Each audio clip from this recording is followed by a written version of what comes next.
Hello, hello, and welcome to Gut Feelings, your go-to podcast for advice on matters of the head, heart, and health. I am your host, Lo Bosworth, the founder of women's wellness brand, Love Wellness. You can find us at Walmart in digestive health, Target in natural beauty and women's OTC, Ulta in bath on Amazon, and of course at lovewellness.com. On this show, we answer your head, heart, and health advice questions like your best friend would.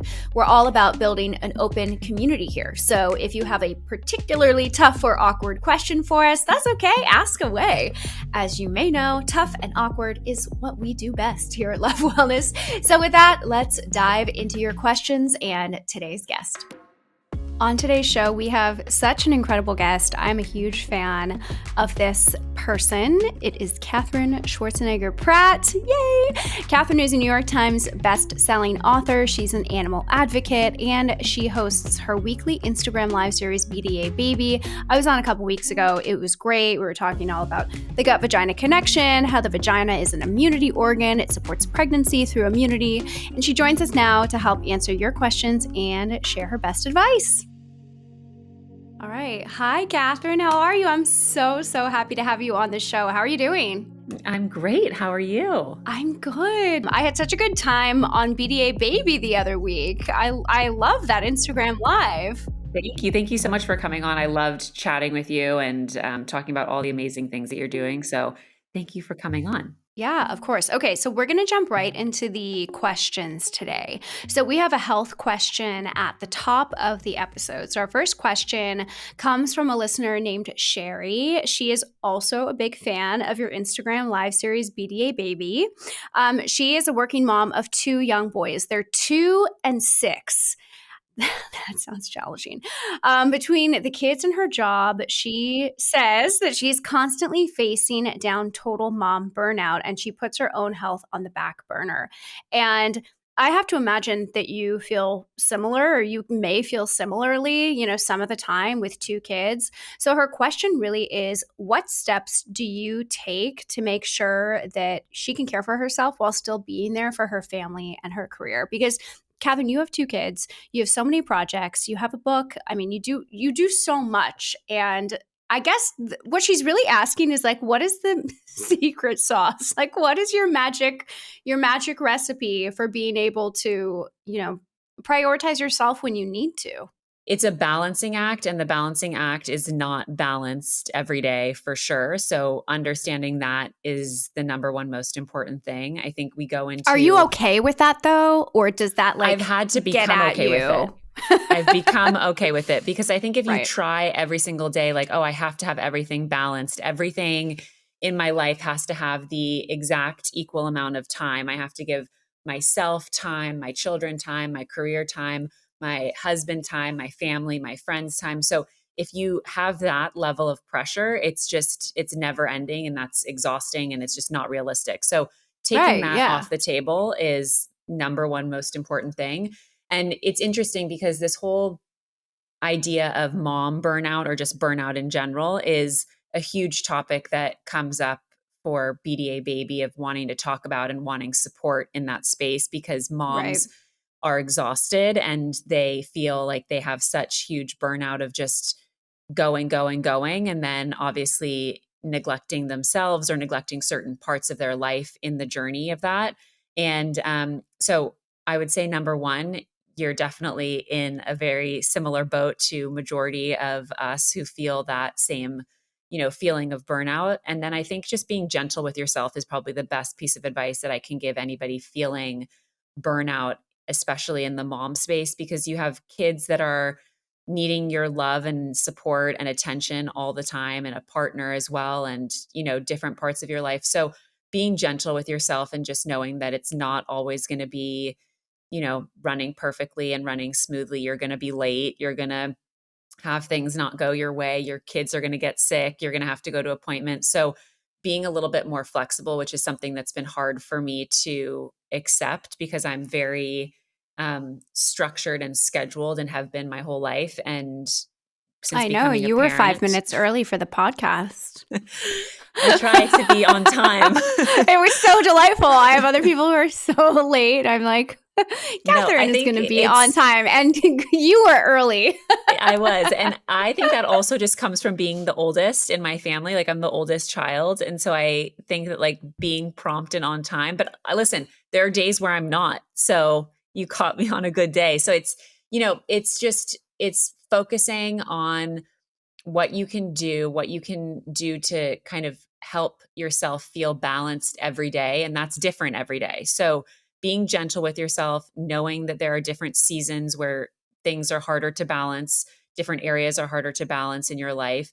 And just also keeping in mind that you are the best version of yourself when you can give yourself some time to do things that make you happy. So being the stressed out, crazy, exhausted version of yourself is not going to be a great version of yourself to give your children either.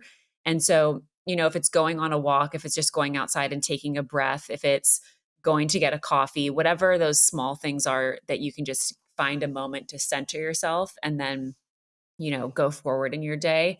I think that's kind of the things that I take throughout the day to help me on that journey. I'm curious, like, and this is the question from me, but it relates to Sherry's question. Has your identity or like how you view yourself as you've gotten married and become a mom changed? Like, is the Katherine that you were a different Katherine now? I'm genuinely curious, and I mean that in like a really kind, nice way. But do you think that like influences your perspective, your feelings on burnout, all this stuff?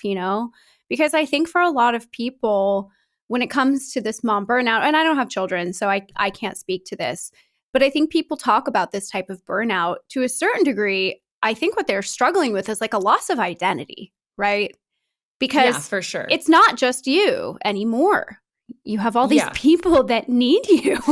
It's true. I mean, I think that you definitely, for me personally, I definitely, changed the way that I thought about certain things, the way I lived my life after having kids. And, I would say that I lived my life very similarly after Chris and I got married. But of course, I also, you now have a partner in your life and that you want to communicate with and take their, thoughts and opinions and communication about different things into consideration when making choices. Obviously, that happens when you find a partner. But it's when you have kids, you definitely live your life and lead your life in a different way. And for me, as I mentioned, I'm the oldest in my family. I'm the oldest of 4. And I've always really loved my role as the oldest. I know some people are like, oh, I really didn't like being the oldest, or I didn't like being the middle or the youngest. I've loved being the oldest. I've loved responsibility since I was little. I've loved hurting my siblings or being a help to my mom. You're like giving your little brother, what is it called when you give him like little things on the head? Yeah, a little, what is it called? Like a noogie on the head? A noogie, yeah. Yeah. I mean, I've really embraced that. So for me, I've always known I wanted to be a mom. And then when I became a mother, it felt very comfortable and natural to me to have the responsibility of kids around me. I've always loved all of the mom responsibilities, and I did them before having kids with my younger siblings. I always wanted to help my mom or help my friends who had little kids. So I definitely loved that part of it. Of course, the part of it where you are getting up in the middle of the night, or your body is going through so many different changes with hormonal changes and breastfeeding, and you're healing after you have a baby, or you're, pregnant again, and you're, trying to manage all of that.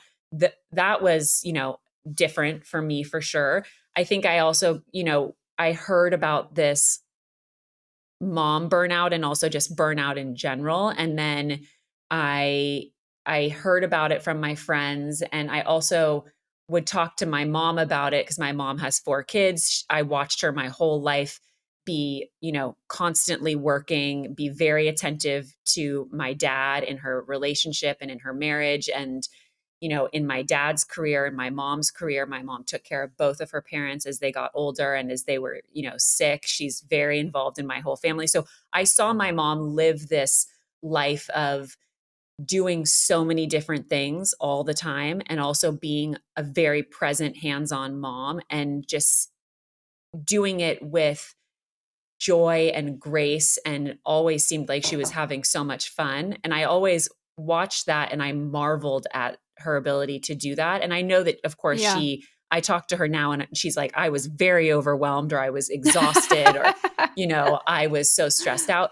But she always made us kids feel like we were the most important and best thing in the world to her and to my dad. And I see a lot of people who are like, oh, I'm so tired, or this is such a pain, or this is so hard, or, and I always try to go back to just watching my mom do it all. And I'm gentle with myself. And also I find it inspiring to look back at how my mom was and just be like, I want my kids to feel like I have fun and I love, doing fun and adventurous things, and that they can watch me try to balance different parts of life, but also understand that there is no such thing as having everything balanced all the time. But my kids are, my kids and my family, that's my priority. So if other things fall down on my list of priorities, they fall down on my list of priorities. But my kids and my family, those are my most important people and my most important things in life to keep track of. And I think just being able to have good communication and good check-ins, and be realistic about the different seasons of life and things, being hard at certain times and being easier at other times, and just being gentle with yourself, I think is the most important thing. Yeah. You were talking about postpartum and getting pregnant again. It actually is a good lead into our next question, which is a head question. It's also a health question too. It comes from Anna. She just became a mom for the first time, and she is experiencing postpartum. She knows that this is common, but I think that she is like speaking to kind of the idea that I think for the first time ever, people are discussing postpartum more openly, and she's finding a lot of relief in that. I don't want to say camaraderie, but maybe community, right? She knows she's not alone, because I think that postpartum can be a uniquely challenging experience. So, what have you learned from sort of the BDA baby community or your own experience about postpartum? And what did the path forward look like for you if you experienced some of these things? Or what sort of advice can you provide to somebody who is going through an experience like this? Because, I mean, hormones are a bitch, man. Hormones are interesting. Are you talking about postpartum, just like the journey of postpartum, or depression? She is experiencing postpartum depression. Okay. But I think there's so much that goes into postpartum that that people are starting to talk about. Yeah, there's definitely much more open form of dialogue about postpartum life, whether it's postpartum depression, postpartum anxiety, just all the different, components that come into play when you are having just given birth to a child, and you are, especially for the first time, experiencing a totally different role and version of your life. That's for sure can be very overwhelming. I have talked to a lot of people who've experienced postpartum depression, and it looks different for everybody. So it's very, confusing in that way. And also, our medical system is very challenging with not paying enough attention to mothers after they have children and taking care of them and giving them what they need. So it's, we live in a culture that's kind of, you give birth and then you just kind of get right back into life. And there are people that might work for, and there are other people who might need to take a moment to readjust to what their life looks like now after having had a baby and, been pregnant. And for a lot of people, they can just bounce back and their hormones aren't that crazy. And then for other people, it can be much more challenging. I remember always, for me physically, I felt okay, I know that I'm going to have a baby, and everybody says you're not going to recognize yourself when you look in the mirror. Your body's going to be different. You're going to be exhausted. You're now going to have a baby. You're going to be up all night. And I was okay with all of that. I didn't really feel like, oh my gosh, I didn't know about any of this. I think what I didn't know about was really, you know, the feeling the hormone drop after you have a baby, of all of a sudden you have like, you're cold and then you're hot and you're breastfeeding and your boobs are really hard. And, breastfeeding Yeah, I haven't had a baby. So I was like, what is that like? Tell us what breastfeeding it's like. It's a beautiful thing, and it's amazing. And it's a great thing to be able to do and connect with your baby. And any form of feeding is a beautiful and amazing thing. And for me, I breastfed both of my girls, and it is like a full-time job separate from anything else that you're doing. The maintenance and the care of your body that you need to be mindful of when you're breastfeeding, it's like, it's really, I have a whole different level of respect for people who breastfeed and who do it, if it's 1 month, if it's 6 months, if it's 2 years, whatever it is, there's so many different things that you never had to factor in. It's like, you have to bring your pump everywhere. You're leaking, your boobs get hard, you start sweating, you have knots in your boobs. Then, your hormones, they Why drop. do you start and then sweating? Because your hormones take like a huge nosedive. After you have a baby, your hormones just go like, they drop completely. Everything that you've been building in your body for the past 9 months, all of a sudden drops. And so totally different, out of nowhere. Yeah. Out of or I nowhere. guess after the baby comes out. Well, it's after the baby comes out. But like for me, it was like 6 or 7 days later, I all of a sudden was like freezing cold and sweating in my bed. And then like, oh my gosh, my boobs were leaking, and I was like, what is this? Like, I'm tired. I have a baby. So it's very, it's very different. And then you're like, wait, I'm so happy and I'm so emotional, and what's going on? And I'm tired, and like, I love my baby and I love my husband. And also like, for me, when I became a mom for the first time, I was also factoring in COVID, which I was very unknown about, and like in the thick of COVID. So there were a lot of different things going on that I was trying to keep track of. But I think hormones can be challenging. Having somebody that you can check in with and that you can be open and honest with about how you're feeling is really important, because don't be embarrassed or don't be ashamed to ask for help when you need it. If you need someone to come over and sit with your baby while you take a shower, do it. If you need someone to help you, do the dishes, do it. If you need more support from your husband or from your partner, ask for it. Don't be ashamed to ask for help in this time of your life. This is a very fragile and important time of your life. That's not only, a fragile and important time of life for you, but also for your newborn. So ask for help. People want to help you. I think it's always wild to me when my friends have kids. I'm like, let me help you. Like, let me Postmates you dinner. Don't think about what you're going to have for dinner. Let me Postmates you food. Let me drop off some food or drop off something that you need for your baby. People want to help you, and call on those people, ask for help. It's going to take a village to raise your children at all phases of life. So start getting comfortable with that village now, because the sooner you can get comfortable with calling on that village, the easier your journey with motherhood will be. Yeah. Well, I think it's interesting. We didn't used to necessarily live in these sort of like single family homes. Do you know what I mean? We used to live with our families, with our parents, with our siblings, with all of their children, right? Exactly. We used to literally live with our village. And I think the idea of child rearing has changed because of that, right? And, moms have to take on so much individually, and I just don't think it's reflective of the natural way. Definitely not. There's like this shame of like, oh my God, like I need help, or that internal feeling of I can't do it all. But I don't think that we're supposed to be able to do it all. And I think that realizing that is like an important part of it. Yeah, it's realizing, honestly, and I have said this before, and it was an interesting realization to come to, but it was like this idea, I want to do it all. I want to, like, oh my gosh, I have so many different things. I want to do it all. I want to do this, this, and this. And I was like, yes, I want to do a lot of different things, but I don't want to do it all by myself. I have no interest in doing it all by myself. I want to lean on my mom. I want to lean on my dad. I want to lean on my sister and my two brothers and my husband and my friends. Like I want to do all of these things, but I do not want to do them alone. And I think that's where we get this different version of pressure and confusion about what life is and all the different things that you want to accomplish in your life, that you have to do it by yourself.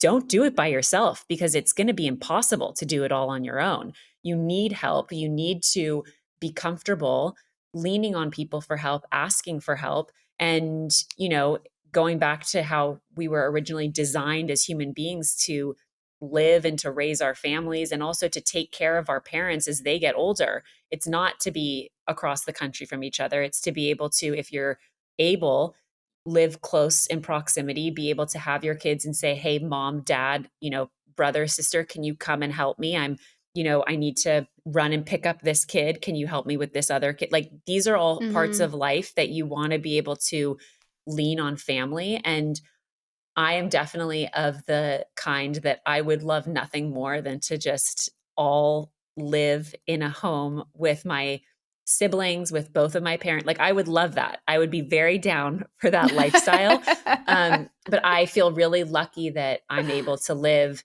5 or 10 minutes from every member of my family. It's the greatest blessing. I do not take it for granted. It is my favorite thing ever. And it's a huge blessing for me that I'm able to also see how each member of my family is able to be so involved in both my girls' lives, because we live next to each other and because, we're able to call on each other for support. My mom picks up my daughter every single Friday from school, and they have their day together, which also lets me have more time with my other daughter and do things that I need to get done in that time. So, setting that up for yourself is such a huge gift. And it is the greatest blessing that I could have ever come up with, is living in close proximity to my family in this time in my life, especially. Yeah. Have you had any experts on your Instagram live that can, I think, really support very purposefully, through postpartum, whether somebody's experiencing depression, anxiety? My friend had really, really bad postpartum anxiety, and she started to see a psychologist that actually specializes in postpartum. For sure. And I think that more of these experts are kind of coming into the field. So have you had anybody really interesting kind of on the Instagram live, or anybody that you could recommend, like a field, just anything like really tangible that somebody, struggling through postpartum, could look up or do a little research on? There are a lot of different experts that I have had on that have talked about postpartum depression, postpartum anxiety, and also relationships after baby, which is a huge subject because people, don't know how to navigate romance after baby, sex after baby, communication after baby. These are all very important and very popular subjects for people to be able to get advice and seek wisdom and seek help in that space. Of course, if you're able to see a therapist, that's a huge gift. And there are people who specialize in postpartum women and also navigating relationships postpartum, because, for so many people, they have no idea how to communicate with their partner after having a baby. People are exhausted, couples are exhausted. Right. And, how do you have intimacy after having a baby? How do you even carve out time for each other after you have this person who's now living with you and that's also depends on you, and you have to care and, you get to look after and be a part of their life, of course, but it's how do you also carve out time for you and your significant other? So there are a lot of different people that we've had on for BDA Baby, where if it's a therapist, if it's someone who's experienced postpartum depression or postpartum anxiety, that have been able to turn their experiences into helping others that are also experiencing that same depression or anxiety or confusion about who they are in their identity, and also how they navigate their relationship moving forward. So we have everything on BDA Baby, from therapists to psychiatrists to specialists to pelvic floor therapists to couples and relationship experts. So it's all covered there, and it's also a subject that I continue to want to talk more about because people still need so much help and guidance and wisdom. And it's definitely, as you were saying, something that we're talking more openly about now. So being able to provide that for people is important to me. I think that's great. Yeah, just in the past couple of years, recent years, I think people have started to have more open conversations about postpartum. Okay, on to our last question. And I love this question, not only because I love animals, but you do too. And it really touches, I think, on your philanthropic work and some of your passions. So obviously you are a massive animal lover and advocate. You serve as ambassador for Best Friends Animal Society and the ASPCA. So you give your time, your voice, your energy to spread awareness about animal rescue. So our last question comes from Holly. And I love this question. She's adopting her first dog. And she wants to know, what are your top 5 tips to create a safe, welcoming, and loving space for the puppy that she's about to bring home? She's also wants you to know that she's a first-time dog owner. And I think that there's a lot that you think you might know, but you don't know. So give us your 5 dog ownership tips, please. Yeah, I would say that for me, when anybody tells me that they're thinking about getting a dog or a cat or an animal, my number one thing is to foster first, because you can see, basically you can see what it's actually like, what it's really like. And also if that works for you. There were so many people, who during COVID adopted animals of all different kinds. And then the world opened back up and so many animals had to be returned because people didn't understand how much of a commitment it really is to have a dog or have a cat or have an animal in their home that they had to look after. So it is a really big responsibility to have an animal, and a dog especially. You have to take them out, you have to take them on walks, they go outside. So factoring all of those things in when you decide to actually make the commitment and fully adopt an animal is really important. If you can foster first to see what kind of a dog you would work for your family and work for whatever environment you live in, is really a huge gift that you can give yourself and the future animal that you choose to adopt. So how do you go about fostering? Do you find a rescue in your neighborhood and you're like, hi, I want to foster? Well, there are a lot of amazing organizations in every city that need fosters. Fosters are a huge part of making the animal rescue world work. And okay, got it. We have huge issues of overcrowding, especially in Los Angeles at all the shelters. They're basically filled to the rim. They cannot accept more animals. And it's people who offer their time and their homes to be able to foster and take in animals that really allow people to help animals in need and be voices for the voiceless. And so it's people who say hey, I have the ability to take in some puppies, or I have the ability, I work from home, I can take in an elderly animal and help out for a couple of weeks. That's really such a huge gift that people are giving to the animal community and also just animals in general. So if you're able to do that, there are so many local organizations that need fosters and would happily accept help for cat fosters, dog fosters, rabbit fosters. There are so many animals that need help. So that's something that I try to do in our home as well, and also try to gently teach my children about what fostering is, and also what a huge and exciting role that can be in their lives. We had a foster here recently that was a little puppy that needed a heart procedure. And so my girls both helped me take care of the foster. We got him all healthy. We found him a home. And it was sad to see him go, especially for them. But it was also really exciting to have them be able to tell people, we got this puppy healthy. We helped them get nice and strong. And now they're in their home forever where they're happy and healthy. So being able to also just have kids grow up around that lesson is so great, and something I'm really passionate about. But I would say anybody who gets an animal for the first time, even just having a baby for the first time, setting up that village that you are going to call on to help you. You're no longer the only person that you have to think about. Now, if you go out of town or if you're staying out late, you need to think about who's going to help you take your dog out, care for your dog, help you feed your dog. If your dog gets sick, how are you going to manage that? These are things that you need to think about. It's fun and exciting to think about getting an animal, and they come with responsibilities. So, you have to think about those things when you decide to get an animal.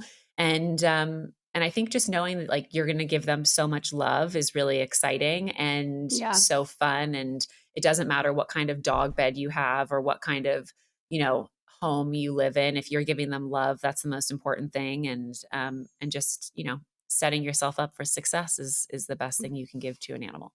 Okay, so it doesn't matter what kind of dog bed you get. No. That's actually really helpful, Like, I think it's helpful to give people, like, actual, like, tactical wisdom like that, you know what I mean? It turns out it doesn't matter what dog bed you get on Amazon. Doesn't. Do you like yeah, they're going to be fine. Do you take like a specific approach or do you like have a training method? Like, how people do like gentle parenting? Like there's this like gentle dog training, I think sort of like community, which I think is really nice, right? So do you have like an approach that you take that has worked really well for you, both, with fosters and with other animals that you've adopted? Because having a puppy or a kitty or anything is hard. It is hard. It's a lot of work. I would say that what I've learned is that I am gathering it's similar to parenting, which is, you can think that your version of parenting a dog or parenting a child is going to be one way. And if that child or dog, if their personality is a certain way that doesn't work with how you think that you might want to raise them or parent them, you have to be flexible with that and figure out what works for their personality type. And I have grown up with dogs my entire life. And every single dog that we've had has had a different version of animal training or animal loving and animal discipline. And so I think it really just depends on you, what phase of your life you're in, and also what the animal is like, for sure. And I see that even, not to compare like dogs to humans, but it's this idea of like, parenting and how you want to do things for different, different homes and different children. It's the same kind of a thing. It's kind of like you have to figure out what works for you. You can't just look at all these Instagram videos of how people choose to parent their kids and say, that's exactly how I'm going to do it. And if that doesn't work for me, then I'm a failure. You have to figure out what works for you, what works for your family, what works for you and your partner, and also what works for your child. So, I would say that I've seen, when it comes to dogs, I've seen a lot of different forms of dog training, and some work sometimes, some work a different time. And it's really just depends on the dog that you end up with, I guess. Yeah, it is. I think it's very individual in terms of the dog. Yeah. All right. Well, that was I like the idea of foster first. I think that is really great advice. It's very important. You'll learn a lot in your fostering journey because you'll see how big of an undertaking it really is. And also like, is this a smart time in your life to be able to get a dog? Like, is this a good time to add another member to your family and to your household? Is that smart for you to do? And if it is, awesome. That's so nice. Awesome. Well, thank you so much for joining us today. You gave such great advice and, personal insight. So I think our listeners really, really appreciate it when people come on and they're willing to be really open about their own experiences when it comes to answering community questions. So it was really great. Anyway, I hope you have wonderful holidays. Happy New Year. Thank you too. How exciting. And thank you so Happy much holidays. For joining us. Thanks. Of course. See ya. Bye. All right, everyone, I want to say a big thank you to Katherine for coming on the show today, for being so real with us and so honest on so many topics. I also want to thank all of you for listening, of course, joining me for this episode. If you have a head, heart, health question, email us at gutfeelings@lovewellness.com. You can DM it to me or Love Wellness, or you can leave your question on our show's social posts in the comments. And if you like the show, please do not forget to hit that subscribe button so that you never miss an episode. I'm Lo Bosworth, and I will see you next time on Gut Feelings.